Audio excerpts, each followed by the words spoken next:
एक बार जोरदार भारत माता का जयकारा लगाएंगे सारे जने मिलके।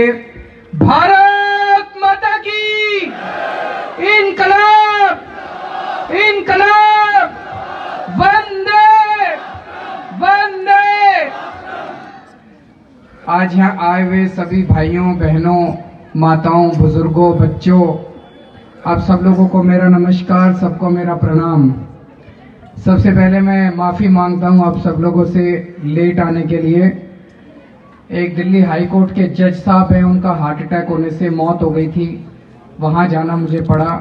इसकी वजह से मैं यहां आने में लेट हो गया। नहीं तो मैं कोशिश हमेशा करता हूं कि मैं टाइम पे पहुंचूं किसी भी प्रोग्राम के लिए, लेकिन आप लोग मेरा अभी तक इंतज़ार कर रहे हैं, इसके लिए मैं तहे दिल से आप सबका बहुत बहुत आभारी हूँ। सबसे पहले मधु बिटिया को बहुत बहुत बधाई, जिन्होंने हमारे देश का नाम रोशन किया खेलों में, और आज उनको 75 लाख रुपए का इनाम मिला है दिल्ली सरकार की तरफ से। उनके कोच को भी बहुत बहुत बधाई, मधु जी के पूरे परिवार को बहुत बहुत बधाई। कोई भी खिलाड़ी, खासकर हमारे देश में माँ बाप पूरी कोशिश करते हैं बच्चे को कि खेलेगा कूदेगा, खेलोगे कूदोगे होगे खराब, पढ़ोगे लिखोगे बनोगे नवाब। उस माहौल में बहुत कम परिवार ऐसे होते हैं जो अपने बच्चे को खेलने की इजाजत देते हैं। उनके परिवार को बधाई, जिन्होंने मधु को आगे बढ़ने के लिए प्रोत्साहित किया और उसने अंतर्राष्ट्रीय स्तर के ऊपर भारत का नाम रोशन किया। मैं भगवान से प्रार्थना करता हूं कि वो इसी तरह से दिन दूनी रात चौगुनी प्रगति करेगी। उनके कोच साहब उसको और निखारेंगे और आने वाले समय में वो बड़े से बड़े खेलों में देश का नाम रोशन करके गोल्ड मेडल जीत के लाएगी। जो आज 75 लाख रुपए की राशि दी जा रही है, वो उसको आगे ट्रेनिंग लेने में, उसकी कोचिंग में, उसकी डाइट में, इन सब चीजों में उसकी मदद करेगी। मैं भगवान से प्रार्थना करता हूं कि वो खूब आगे बढ़ेगी। दोस्तों, आप सब लोगों को बहुत बहुत बधाई। आज 102 कॉलोनियों और 5 गांव के अंदर पानी पहुंचाने के लिए अंडरग्राउंड रिजर्वायर का कंस्ट्रक्शन आज चालू होने जा रहा है। ये 4 साल में बनके तैयार हो जाएगा। ये 4 साल के अंदर अच्छा यूजीआर चालू है। ओके, अब इनके पानी आना चालू हो गया, तो आपका आज से पानी आना चालू हो गया है। इसके लिए आप सब लोगों को बहुत बहुत बधाई। अभी मैं जब कई सारी महिलाएं आई थी मेरे को स्टेज पे गुलदस्ता देने के लिए, वो बता रही थी जी हमारे यहाँ पहले, हमारी तो नई नई पार्टी अभी आई है, हमारे से पहले कांग्रेस वाले आया करते थे, बीजेपी वाले आया करते थे, महाबल मिश्रा भी आया था, और वो कह के जाया करते थे हमको वोट दे दो हम पानी दे देंगे, हमको वोट दे दो हम पानी दे देंगे। हम आपके पास कहने आए हैं, पानी दे दिया, अब वोट दे देना हमको। पानी पिलाने का बहुत पुण्य होता है जी। मैं ये सोच रहा था 40 साल पुरानी, 50 साल पुरानी कॉलोनियां हैं, और ये दिल्ली है देश की राजधानी। देश की राजधानी में 50 साल पुरानी कॉलोनियों में अभी तक पानी नहीं है, सीवर नहीं है, सड़क नहीं है, गली नहीं है। बाकी देश का तो क्या हाल होएगा। मैं कई बार सोचता हूं इन्होंने 70 साल में बीजेपी और कांग्रेस वालों ने क्या करा, केवल अपने घर भरने के सिवा कुछ नहीं करा।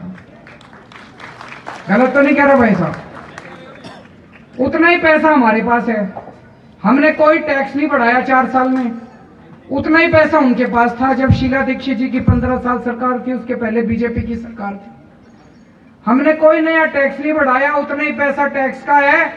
एक ही बदलाव आया है, 4 साल पहले आपने ईमानदार पार्टी को वोट दिया था, खूब ईमानदारी से काम कर रहे हैं। पूरी दिल्ली के अंदर इस टाइम इतना जबरदस्त काम हो रहा है, पूरी दिल्ली में आप यकीन नहीं करोगे, सारी कच्ची कॉलोनियों में इस टाइम 10,000 गलियां बनने का काम चल रहा है। 10,000 गलियां बन रही हैं, सड़कें बन रही हैं, सोच भी नहीं सकते।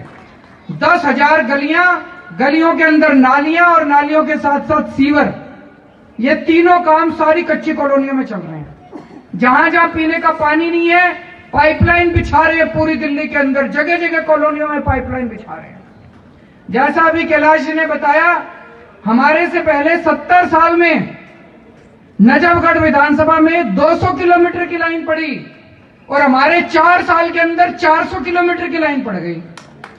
जितना काम 70 साल में नहीं हुआ, उससे दुगना काम आपका 4 साल के अंदर करके दिखा दिया। उसी तरह से पूरी दिल्ली में लगभग 1100 सरकारी स्कूल हैं दिल्ली सरकार के। इन 1100 सरकारी स्कूलों में 17,000 कमरे बने 70 साल में, 17,000 कमरे। हमने 4 साल के अंदर 21,000 कमरे बना दिए इन स्कूलों के अंदर। एक तरफ 70 साल रख लो, बीजेपी और कांग्रेस का शासन रख लो, और एक तरफ आपकी अपनी 4 साल में जो सरकार थी, इसका ईमानदार सरकार के 4 साल रख लो। जितने काम 4 साल में हुए जी 70 साल में भी नहीं हुए। आपके सरकारी स्कूलों का काया कल्प कर दिया, बिल्कुल काया पलट हो गया सारे सरकारी स्कूलों का। मानते हो नहीं मानते? जितने सरकारी अस्पताल थे, सरकारी अस्पतालों में दिल्ली सरकार के जितने अस्पताल हैं, केंद्र सरकार के नहीं, दिल्ली सरकार के जितने अस्पताल हैं, सारे सरकारी अस्पतालों में सारी दवाइयां मुफ्त कर दी, सारे टेस्ट मुफ्त कर दिए, सारा इलाज मुफ्त कर दिया। भगवान ना करे कोई आपके घर में बीमार हो, कल को आपके घर में कोई बीमार होता है, पैसे की चिंता मत करना, 10 लाख रुपए भी लगेंगे ना, सारा इलाज फ्री होएगा दिल्ली सरकार के अस्पताल में। उसी तरह से आज पूरे देश में सबसे सस्ती बिजली आपको मिल रही है। 1 रुपए यूनिट बिजली है दिल्ली में, 200 यूनिट के नीचे। पूरा देश तो छोड़ो, पूरी दुनिया में कहीं 1 रुपए यूनिट बिजली नहीं मिलती, दिल्ली के अंदर 1 रुपए यूनिट बिजली मिलती है। और सबसे ज्यादा बधाई मैं किसानों को देना चाहता हूं। किसानों की एक शिकायत थी, 1 साल पहले जब डीआरसी ने बिजली के रेट तय करे, उनके फिक्स चार्ज बहुत ज्यादा बढ़ा दिए थे, जिसकी वजह से सारे किसान दुखी थे। अब आपके फिक्स चार्ज कम हो गए हैं, इसके लिए सारे किसानों को, दिल्ली देहात के सारे किसानों को बहुत बहुत बधाई। अगले हफ्ते से पूरी दिल्ली के अंदर सीसीटीवी कैमरे लगने चालू हो जाएंगे। हर गली के अंदर, हर मोहल्ले के अंदर, पूरी दिल्ली में लोगों की सुरक्षा के लिए, महिलाओं की सुरक्षा के लिए सीसीटीवी कैमरे लगने चालू हो जाएंगे। तो 4 साल के अंदर काम तो बहुत करा, लेकिन 4 साल में मोदी सरकार ने हमारे काम में अड़चन अड़ाने में कोई कसर नहीं छोड़ी। दिल्ली में एक अजीब परिस्थिति है। दिल्ली में हम कोई भी काम करते हैं, हमको हर फाइल केंद्र सरकार को भेजनी पड़ती है परमिशन लेने के लिए। हम स्कूल बनाना चाहें, केंद्र सरकार से परमिशन लेनी पड़ती है। हम पाइपलाइन बना रहे हैं, केंद्र सरकार से परमिशन लेनी पड़ती है। पानी देते हैं, केंद्र सरकार से परमिशन लेनी। सीसीटीवी कैमरे लगाए, केंद्र सरकार से परमिशन लेनी पड़ती है। हरियाणा की सरकार को नहीं लेनी पड़ती, पंजाब की, महाराष्ट्र की सरकार को नहीं लेनी पड़ती। मध्य प्रदेश की सरकार स्कूल बनाना चाहे खुद बना सकती है, उनको केंद्र सरकार में नहीं जाना पड़ता। तमिलनाडु की सरकार को सीसीटीवी कैमरे लगाने हो, वो खुद बना सकती है, उनको केंद्र में नहीं जाना पड़ता।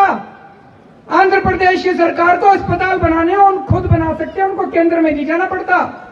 दिल्ली की हर फाइल, दिल्ली के सारे काम, दिल्ली का कोई काम हो, हर काम के लिए केंद्र सरकार से परमिशन लेनी पड़ती है। क्यों? कहते जी आधा राज्य है, दिल्ली आधा राज्य, पूरा राज्य नहीं है। ये आधा राज्य क्यों है जी? 70 साल हो गए आजादी को, सारे राज्य पूरे हो गए।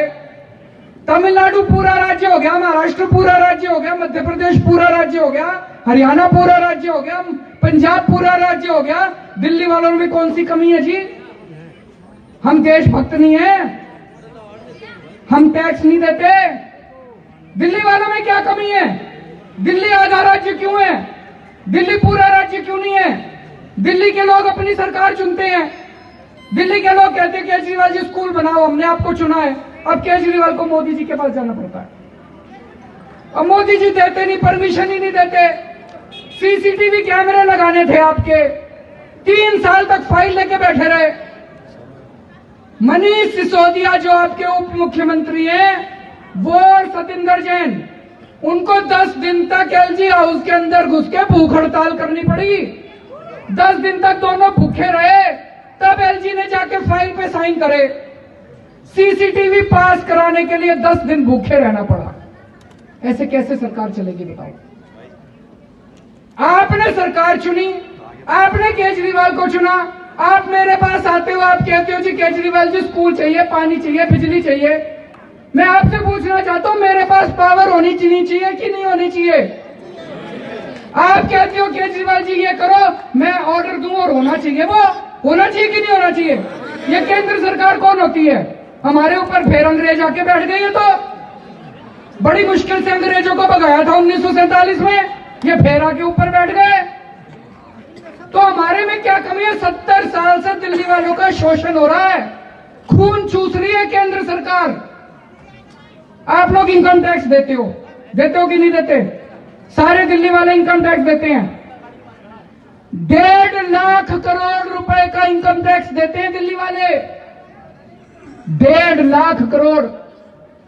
पूरे देश में सेकंड नंबर पे सबसे ज्यादा इनकम टैक्स बंबई वाले इकट्ठा करते हैं। दूसरे नंबर पे सबसे ज्यादा टैक्स देते हैं दिल्ली वाले। और बदले में केंद्र सरकार दिल्ली को कितना देती है? 325 करोड़। हमसे 1.5 लाख करोड़ ले गए और हमको देते हैं 325 करोड़। गोवा हमसे छोटा सा राज्य है, दिल्ली की राजधानी, हमारी 2 करोड़ जनसंख्या, गोवा की 15 लाख। गोवा को केंद्र सरकार देती है 3200 करोड़। गुजरात को केंद्र सरकार देती है 26,000 करोड़। उत्तर प्रदेश को केंद्र सरकार देती है 1.5 लाख करोड़। दिल्ली को देती है 300 करोड़।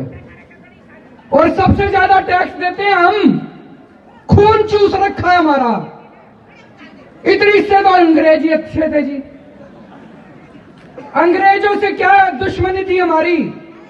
अंग्रेज हमारे देश का टैक्स इकट्ठा करके लंदन ले जाया करते, हमारे देश पे खर्च नहीं करते थे। हमारे देश का टैक्स इकट्ठा कर करके लंदन ले जाते थे। ये केंद्र सरकार भी वही कर रही है। दिल्ली वालों को टैक्स इकट्ठा कर करके लंदन ले जाते हैं, केंद्र में ले जाते हैं। तो दोस्तों, अब अपने को भी जनतंत्र चाहिए, दिल्ली वालों को भी जनतंत्र चाहिए, दिल्ली वालों को भी पूरा राज्य चाहिए। बाबा साहब अंबेडकर ने अपना संविधान लिखा। संविधान में लिखा एक आदमी का एक वोट। लिखा कि नहीं लिखा? चाहे अमीर हो चाहे गरीब हो, एक वोट। चाहे इस जात का हो चाहे उस जात का हो, एक वोट। चाहे आदमी हो चाहे औरत हो, एक वोट। चाहे हिंदू हो चाहे मुसलमान हो चाहे जैन हो चाहे सिख हो, एक वोट। दिल्ली वालों का आधा वोट, बाकी पूरे देश के लोगों का एक वोट, दिल्ली वालों का आधा वोट। दिल्ली वाले जो सरकार चुनेंगे वो आधी सरकार, दिल्ली आधा राज्य। ये तो अपमान है जी, ये तो बेइज्जती की बात है। गलत तो नहीं कह रहा भाई साहब? सही कह रहे हो। लड़ोगे सारे जने मिलके। अब मैं आपसे पूछना चाहता हूं, दिल्ली में रोज छोटी छोटी बच्चियों के साथ बलात्कार हो रहा है। बहुत दुख होता है। पता चलता कहीं 6 महीने की छोटी सी बच्ची के साथ बलात्कार हो गया। कहीं कॉलेज जा रही थी लड़की, उसको पकड़ के ले गए, गाड़ी में बिठा लिया और उसके साथ गलत काम कर दिया। पूरी दिल्ली के अंदर आज घर से लड़की बाहर निकलती है कॉलेज जाने के लिए, मां बाप का दिल धक धक करता रहता है, पता नहीं शाम को ठीक ठाक वापस आएगी नहीं आएगी। पूरी दिल्ली के अंदर चोरी चकारी बढ़ रही है, गुंडागर्दी बढ़ रही है, डकैतियां बढ़ रही है, मोटरसाइकिल चोरी हो रही हैं, गाड़ियां चोरी हो रही हैं, चेन स्नैचिंग बढ़ रही है, लड़ाइयां बढ़ रही है, गली के लड़के लड़कियों को छेड़ते हैं। पुलिस में जाओ, मैं आपसे पूछना चाहता हूं, आपके यहां अगर कोई गड़बड़ हो जाए आप क्या करते हो? पुलिस में जाते हो, पुलिस वाले सुनते हैं आपकी? सुनते हैं पुलिस वाले? फिर क्या करते हो जब पुलिस नहीं सुनती? आप अपने विधायक के पास आते हो, इसको चुन के भेजा था आपने, तो आप तो इसको ही जानते हो। आप कहते हो विधायक जी कुछ करो, विधायक जी कुछ कर नहीं सकते क्योंकि पुलिस इनके अंडर नहीं आती। फिर आप मुख्यमंत्री के पास आते हो, मुख्यमंत्री जी कुछ करो, हमारे घर में चोरी हो गई, हमारी लड़की के साथ गलत काम हो गया, मुख्यमंत्री भी कुछ नहीं कर सकता, पुलिस उसके अंडर नहीं आती। पुलिस किसके अंडर आती है? प्रधानमंत्री के अंडर में। पुलिस सीधे प्रधानमंत्री के अंडर में आती है। अब मैं आपसे पूछना चाहता हूं, मान लो आपके घर में चोरी हो जाए, आपके घर में कुछ गलत काम हो जाए, आप प्रधानमंत्री से मिलने जाओगे क्या? प्रधानमंत्री तो किसी से मिलता नहीं। 4 साल से तो मैं ही टाइम मांग रहा हूं, मेरे से ही नहीं मिला प्रधानमंत्री। तो आदमी कहां जाए? दिल्ली वाले कहां जाए? अगर दिल्ली में कुछ गलत काम हो जाए, किसके पास जाए दिल्ली वाले? भाई साहब, जिस दिन दिल्ली पूर्ण राज्य हो गया, दिल्ली के अंदर ऐसी शासन व्यवस्था कर देंगे, ऐसी कानून व्यवस्था कर देंगे, रात को 11 बजे भी अगर हमारी बहू बेटी बाहर निकलेगी, किसी की हिम्मत नहीं होगी उसकी तरफ आंख उठा के देख सके।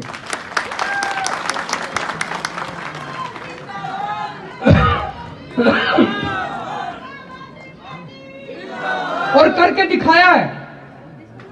जब हमारी सरकार बनी, सरकारी स्कूलों की बुरी हालत थी। कोई अपने बच्चे को सरकारी स्कूल में भेजना नहीं चाहता था। सरकारी अस्पतालों की बुरी हालत थी। कोई कहीं पे इलाज नहीं कराना चाहता था सरकारी अस्पतालों में। आज वही टीचर, वही प्रिंसिपल, वही हेडमास्टर, वही अफसर 4 साल में काया पलट कर दिया सरकारी अस्पतालों का।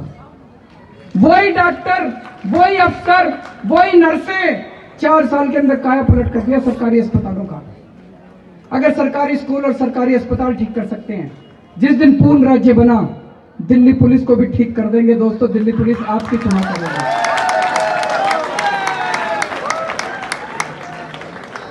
जनता की सुनेगी दिल्ली पुलिस।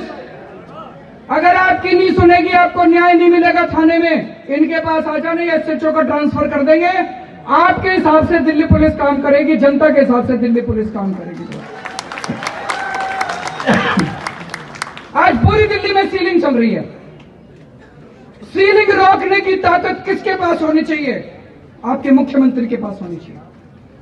मेरे पास पूरी दिल्ली से व्यापारी आते हैं, कहते जी हमारा पूरा बाजार सीलिंग करके चले गए। व्यापारियों की आप सुनो तो रोना आ जाता है। कितनी दुकानें बंद कर दी, कितने लोग, हजारों लाखों लोग बेरोजगार कर दिए इन्होंने।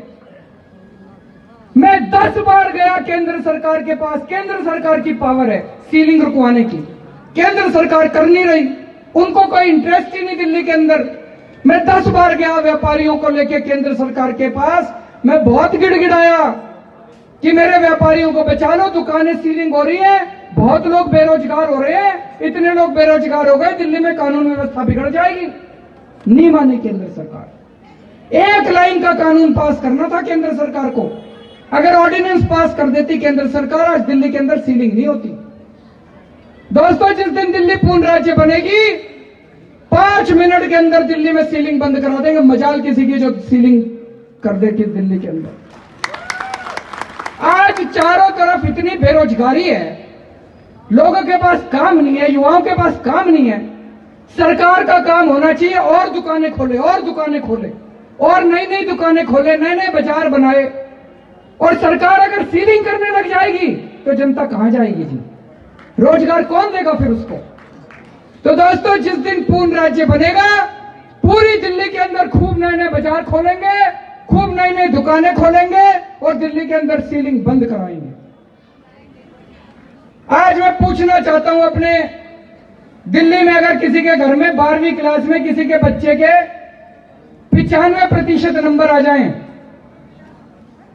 वो लड्डू नहीं बांटते, शौक मनाते हैं, दुख मनाते हैं, मातम होता है उनके घर में। हमारे टाइम में 1st डिवीजन आती थी, लड्डू बांटा करते थे पूरे मोहल्ले के अंदर, हमारा लड़का 1st डिवीजन लेके आया। आजकल 95% के अंदर भी लड्डू नहीं बांटते। क्यों? 95% में एडमिशन ही नहीं होता कॉलेज में, किसी कॉलेज में एडमिशन नहीं होता। हद हो गई। कहां जाएंगे हमारे बच्चे एडमिशन लेने के लिए? किसके पास जाएंगे हमारे बच्चे एडमिशन लेने के लिए? दिल्ली यूनिवर्सिटी के जितने कॉलेज हैं उसमें सारे बाहर के लोग आके एडमिशन ले रहे हैं। मैं आपसे पूछना चाहता हूं, दिल्ली के कॉलेजों में 85% एडमिशन दिल्ली वालों का होना चाहिए, नहीं होना चाहिए? हमारे बच्चे कहां जाएंगे? हमने कई बार कह लिया कि भाई 85% दिल्ली के कॉलेजों में 85% एडमिशन दिल्ली वालों का होना चाहिए। हम दिल्ली में नए कॉलेज खोलना चाहते हैं। 4 साल पहले मैंने लिखा था प्रधानमंत्री जी को, हम दिल्ली में नई यूनिवर्सिटी बनाना चाहते हैं, दिल्ली में नए कॉलेज खोलना चाहते हैं ताकि बच्चों को एडमिशन मिल सके। आज तक 4 साल हो गए, इन्होंने परमिशन नहीं दी भाई साहब। जिस दिन दिल्ली पूर्ण राज्य बनेगा, 2 साल में इतने नए कॉलेज खोल देंगे दिल्ली के अंदर, 60% वालों को भी दिल्ली के अच्छे कॉलेजों के अंदर एडमिशन मिलेगा। फर्स्ट डिवीजन वालों को अच्छा एडमिशन मिलेगा। दोस्तों, आज कभी सोचा आपने दिल्ली अपनी राजधानी है, दिल्ली में चारों तरफ इतनी गंदगी है, चारों तरफ इतनी गंदगी है, कूड़े के ढेर पड़े हैं, ये एमसीडी वाले उठाते नहीं है, एमसीडी वाले किसी की सुनते नहीं है। क्यों? एमसीडी केंद्र सरकार के अंडर में आती है, एमसीडी दिल्ली सरकार के अंडर में नहीं आती। जिस दिन पूर्ण राज्य बन गए, इनका कान पकड़ के खींचेंगे एमसीडी वालों का, ठीक हो जाएंगे। 4 दिन के अंदर दिल्ली चमका ना दी तो नाम बदल देना भाई साहब। आज यहां जितने लोग हैं, जरा सा हाथ खड़ा करके बताओ अपना घर किसका है, जो घर के मालिक है, और किराएदार कौन कौन है जी? सबका घर होना चाहिए, नहीं होना चाहिए अपना? चाहते हो सबका अपना घर होना चाहिए?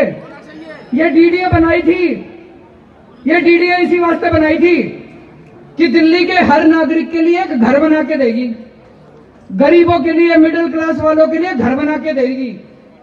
आज भाई साहब 70 साल हो गए डीडीए को बने हुए।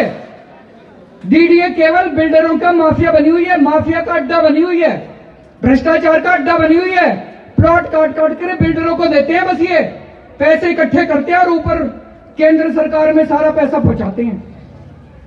भाई साहब, आज मैं कह के जा रहा हूं, जिस दिन पूर्ण राज्य बनेगा 10 साल के अंदर, और मैं ये पूरे जिम्मेदारी के साथ कह रहा हूं, 10 साल के अंदर हर दिल्ली वाले के परिवार को, हर परिवार को एक एक रहने के लिए मकान देंगे हम लोग। जब मैं 4 साल पहले, चुनाव के पहले, जब गली गली में जाया करता था, मैं कहता था हमारी सरकार बनी, हम बिजली के दाम आधे कर देंगे।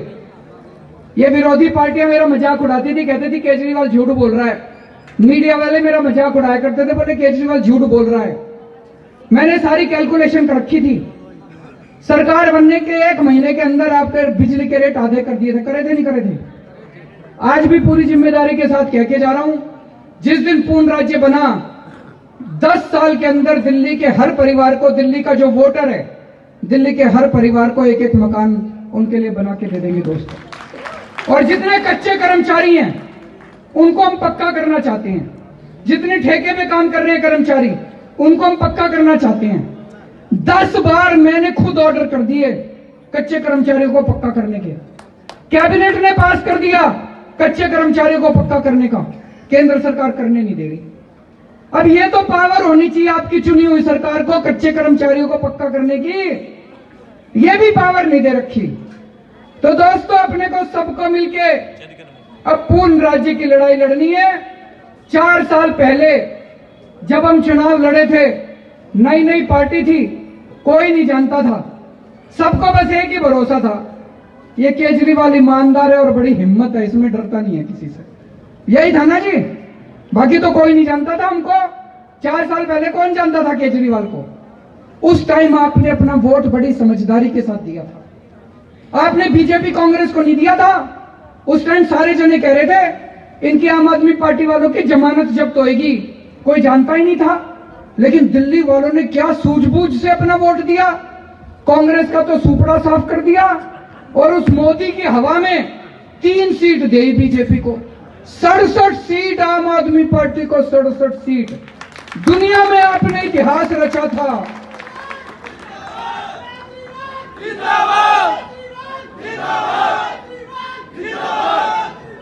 भाई साहब, आज उसी का ही कमाल है, आपके वोट का कमाल है कि आपके घर घर के अंदर पानी आ रहा है, आपके स्कूल अच्छे हो रहे हैं, आपके अस्पताल अच्छे हो रहे हैं। इन्होंने इतनी कोशिश करी हमको रोकने की, इतनी कोशिश करी, उन सारी कोशिशों के बावजूद इनसे लड़ लड़ के इतने काम करा दिए। अब 1 महीने बाद चुनाव है, इस बार चुनाव में भी बड़े ध्यान से वोट देना। पिछली बार हमने ईमानदार पार्टी को वोट दिया, इस बार दिल्ली को पूर्ण राज्य बनाने के लिए वोट देना है।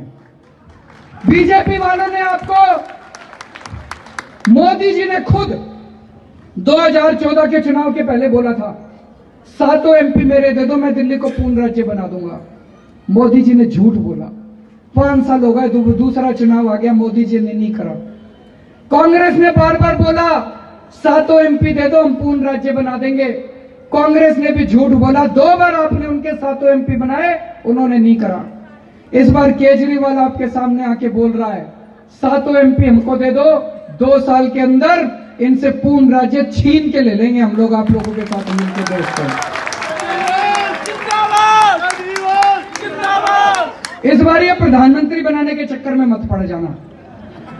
कोई कहता जी राहुल गांधी को प्रधानमंत्री बनाना, कोई कहता मोदी को, क्या रिश्तेदारी है जी, चाचा लगता हो, ताऊ लगता हो तो बना दो। पहले बनाया था मोदी को, कुछ मिला 5 साल में? किसी का कोई भला कराओ। इस बार अपने भले की सोचना, 7 सीटें अपनी पार्टी को दो। जैसे वेस्ट बंगाल में ममता बनर्जी है, सारी सीटें तृणमूल कांग्रेस को मिलती हैं। डीएमके, तमिलनाडु में डीएमके को सारी सीटें मिलती हैं। इधर उत्तर प्रदेश में सारी सीटें सपा बसपा लेके जाएगी। ऐसे ही दिल्ली के अंदर अपनी आम आदमी पार्टी है, अपनी पार्टी है, 7 सीटों आम आदमी पार्टी को दो। 2 साल के अंदर इनसे छीन के ले आएंगे पूर्ण राज्य का दर्जा। और उसके बाद जितनी तेजी से विकास होगा, महिलाओं को सुरक्षा मिलेगी, हर परिवार को घर मिलेगा, हर बच्चे को नौकरी मिलेगी, हर बच्चे को एडमिशन मिलेगा, बहुत तेजी से विकास होगा दोस्तों दिल्ली का। बहुत बहुत शुक्रिया। भारत माता की।